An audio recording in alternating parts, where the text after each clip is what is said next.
רונית, שם בדוי, החליטה לפתוח סלון קלות, אחרי שעבדה 10 שנים בתור מעצבת, חבל על הזמן, בסלון קלות חבל על הזמן. דבר ראשון שעשתה, פנתה לסוכנות דיגיטל, אמרה אני רוצה כסף כאן ועכשיו. סוכנות הדיגיטל אמרה לה בכיף מצוין, את צריכה לשלם לנו 5,000 שקלים דמי ניהול כל חודש על ניהול קמפיינים, או אחוזים מסוימים כנמוך מביניהם מתוך מחזור. ואל תשכחי, את תצטרכי תוך 3 חודשים להקצות בסביבות 5,000 שקלים עבור הקידום עצמו, תקציבים לפלטפורמה, פייסבוק, אינסטגרם. בסכומים הולכים וגדלים עד שתגיעי ל5,000 שקלים. אחרי 3 חודשים היא מגיעה אליי, צועקת לשמיים, אומרת, אני לא מצליחה לעשות כסף, אני מרגישה שאני מביאה כסף מהבית.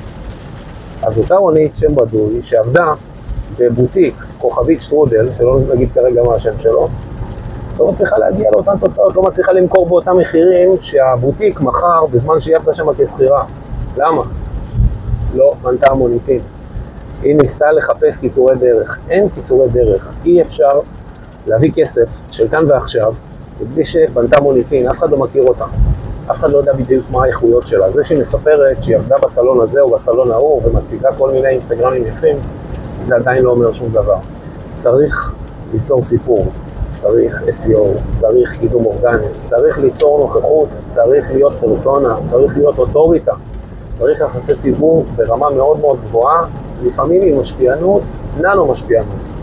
קיצור, אם היא הייתה בונה את כל הדברים האלה קודם, ורק אחר כך נכנסת לקידום הממומן ולקמפיינינג, היא הייתה מצליחה לעשות כסף, לא כאן ועכשיו, בצורה מדורגת ובצורה נכונה.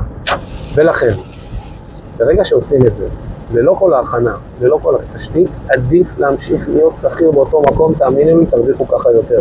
רוצים לשמוע לא טעויות ונזקים של קיצורי דרך? תתחילו לעקוב.